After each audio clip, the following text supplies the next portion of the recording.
Hi guys, welcome to kiss finance world. Stock மார்க்கெட்டில் expiry day அன்னைக்கு என்ன தான் நடக்குது? மார்க்கெட்டில் எப்படி ட்ரேட் பண்ணுறது, எதனால இவ்வளோ லாஸ் வருது? மோஸ்ட்லி ஹீரோ இல்லைனா ஜீரோ இந்த கான்செப்ட் நிறைய பேர் போகிறாங்க. அப்படி போகாமல் மார்க்கெட்டில் என்ன நடக்குதுன்னு நம்ம புரிஞ்சுட்டு போனோம் அப்படின்னா ஈஸியாக ப்ராஃபிட் மேக் பண்ணலாம். இந்த வீடியோவில் ஏ டு செட் கிளியராக எக்ஸ்பைரி டே டாப்பிக்கை பற்றி மட்டுமே நம்ம கிளியராக பேசலாம். இப்போ நான் பாருங்கள், உங்களுக்கு யூஸ்ஃபுல்லான இன்ஃபர்மேஷன் கண்டிப்பாக கிடைக்கும்.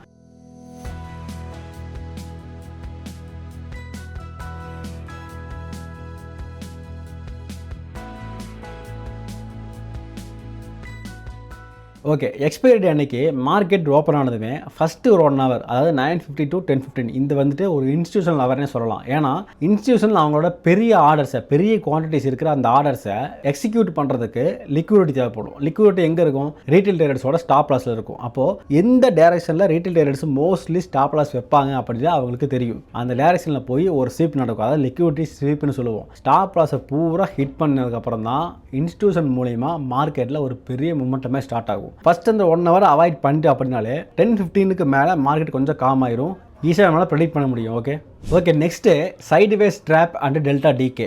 மார்க்கெட்டு எக்ஸ்பைரி அன்னைக்கு ஒரு குறிப்பிட்ட டைமில் ஒரு குறிப்பிட்ட ப்ரைஸுக்குள்ளேயே சுற்றிட்டே இருக்கிற மாதிரி இருக்கும். ஒரு 50 பாயிண்ட் 100 பாயிண்ட் இந்த ப்ரைஸுக்குள்ளேயே சுற்றிட்டே இருக்கிற மாதிரி இருக்கும். ஏன்னா எக்ஸ்பைரி டே அன்னைக்கு ஆப்ஷன் செல்லர்ஸு அவங்களோட காலையும் புட்டையும் ஷார்ட் பண்ணி வச்சுருப்பாங்க. இது தெரியாமல் ஆப்ஷன் பையர்ஸு ஒரு சின்ன மொமெண்டம் வரப்போகுதுன்னு நினச்சி உள்ளே போய் டெல்டா டிகேல போய் மாட்டிப்பாங்க. இது எப்படி அவாய்ட் பண்ணலாம்னா கவனமாக கேளுங்க. அந்த டைமில் என்ட்ரி கொடுக்காம வெயிட் பண்ணணும். எப்படி செக் பண்ணுறது, எப்படி ட்ராப் அவாய்ட் பண்ணலாம் அப்படின்னா, ஆப்ஷன் செயினில் போயிட்டு ட்ரேடல் ப்ரைஸ் இருக்கு இல்லையா, ரெண்டு சைடுமே ஒரே மாதிரி ஃபால் ஆகிட்டே இருக்கு, ஒரே மாதிரி டிகே ஆகுது அப்படின்னா அது வந்து கன்சாலிடேஷன் பீரியடு.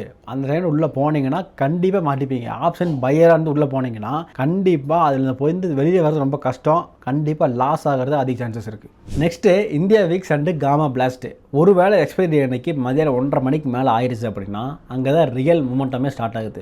என்ன ஆகும் அப்படின்னா, இந்தியா வீக்ஸ் சடனாக ஒரு ஸ்பைக் கொடுக்குதுன்னு வைங்களேன், out of the money strike price எல்லாமே பிளாஸ்ட் ஆகும். அதாவது மின்னல் வேகத்தில் ஏறும். ஒருவேளை மார்க்கெட்டு ஓப்பன் இன்ட்ரெஸ்ட் அதிகமாக இருக்கிற இடத்துல நின்றுச்சுன்னா ஆப்ஷன் செல்லர்ஸ் எல்லாமே அவங்களோட பொசிஷனை ஷார்ட் கவரிங் பண்ண ஆரம்பிச்சிருவாங்க. ஆனால் அது எப்படி மாறும்னா ஷார்ட் ஸ்க்யூஸாக மாறும். 100லேருந்து 200 பாயிண்ட் டக்குன்னு ஏறும். அதை நம்மளால் கேப்சர் பண்ண முடியும். ஆனால் ஆர்டர் ஃப்ளோ கான்செப்டும் லிக்விடிட்டி ஹையை யூஸ் பண்ணி ட்ரேட் பண்ண தெரியணும். அது தெரியலன்னா விட்டுருங்க.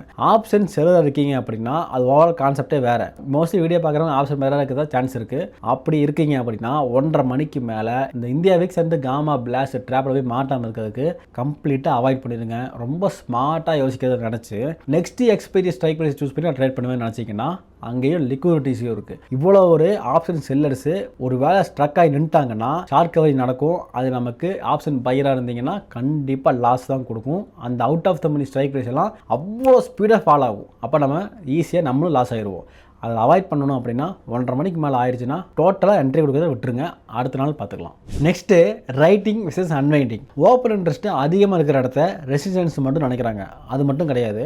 அந்த லெவல் கிட்ட மார்க்கெட் எப்பெல்லாம் ரீச் ஆகுதோ ஓப்பன் இன்ட்ரெஸ்ட் அதிகமாகவே இருந்தாலும் ஒருவேளை கம்மியாக ஆரம்பிச்சுட்டா அது நெகட்டிவ் ஓஏயாக மாறும். அதாவது அன்வைண்டிங்னு சொல்லுவோம். அந்த டைமில் செல்லர்ஸ் எல்லாருமே பயந்து ஓடுவானுங்க. அப்போ என்ன, பையர்ஸுக்கு கொண்டாட்டம் தான். நீங்கள் ஒரு விஷயம் நோட் பண்ணுங்கள், அந்த டைமில் எந்த ஸ்ட்ரைக் ப்ரைஸில் செல்லர்ஸு அக்ரெசிவாக எக்ஸிட் ஆகிறான்னு பார்க்கணும். நீங்கள் மொபைலு லேப்டாப் ரெண்டும் வச்சுக்கோங்க. லேப்டாப்பில் நீங்கள் என்ட்ரி எக்ஸிட் வச்சுக்கோங்க. ஃபோனில் நீங்கள் பார்த்துட்டு இருக்கலாம். எந்த ஸ்ட்ரைக் ப்ரைஸுக்கு நேராக செல்லர்ஸ் அக்ரெசிவாக எக்ஸிட் ஆகிறாங்களோ அந்த டைரக்ஷனை நோக்கி தான் மார்க்கெட்டு ராக்கெட் ஸ்பீடில் போகும். கரெக்டான டைமில் வெயிட் பண்ணி அடிச்சிட்டிங்கன்னா கேபிட்டல்லேருந்து ஒரு பெரிய ப்ராஃபிட் வரக்கு அதிக சான்சஸ் இருக்குது. ஏன்னா அவ்வளோ சீக்கிரம் அவ்வளோ செல்லர்ஸ் எல்லாம் வெளியில் போகும்போது நீங்கள் பயராக இருக்கீங்கன்னா உங்கள் ஸ்ட்ரைக் ப்ரைஸ் எவ்வளோ ஸ்பீடாக ப்ராஃபிட்டை நோக்கி போகும்னு நமக்கு தெரியும். கரெக்டான டைமில் என்ட்ரி அடிக்கணும். ஒரு வேளை மிஸ் ஆகிட்டு ஏதாவது நீங்கள் பார்க்க மிஸ் பண்ணிட்டீங்க, சொதப்பிடுச்சு அப்படின்னா பெரிய லாஸ் வரக்கு சான்சஸ் இருக்குது. அந்த ஓப்பன் இன்ட்ரெஸ்ட்டில் செல்லர்ஸ் எங்கே வெளியே ஏறாங்கன்னு நீங்கள் பார்த்தீங்கன்னா கரெக்டாக அந்த அன்வைண்டிங்கை யூஸ் பண்ணி ஈஸியாக ப்ராஃபிட் மேக் பண்ணலாம். ஃபைனலாக max pain and expiry pinning. Data படி பார்த்தோம் அப்படின்னா எக்ஸ்பைரி டே அன்னைக்கு மேக்ஸ் பெயின் பாயிண்ட் எங்கே இருக்குதுன்னு செக் பண்ணணும். அதாவது எந்த ஸ்ட்ரைக் ப்ரைஸில் பையர்ஸ் அதிகமாக லாஸ் ஆகிறதுக்கு சான்ஸ் இருக்கோ அந்த ஸ்ட்ரைக் ப்ரைஸில் தான் மார்க்கெட்டை க்ளோஸ் பண்ணுறதுக்கு ஆப்ஷன் செல்லர்ஸ் எல்லாம் ட்ரை பண்ணுவாங்க.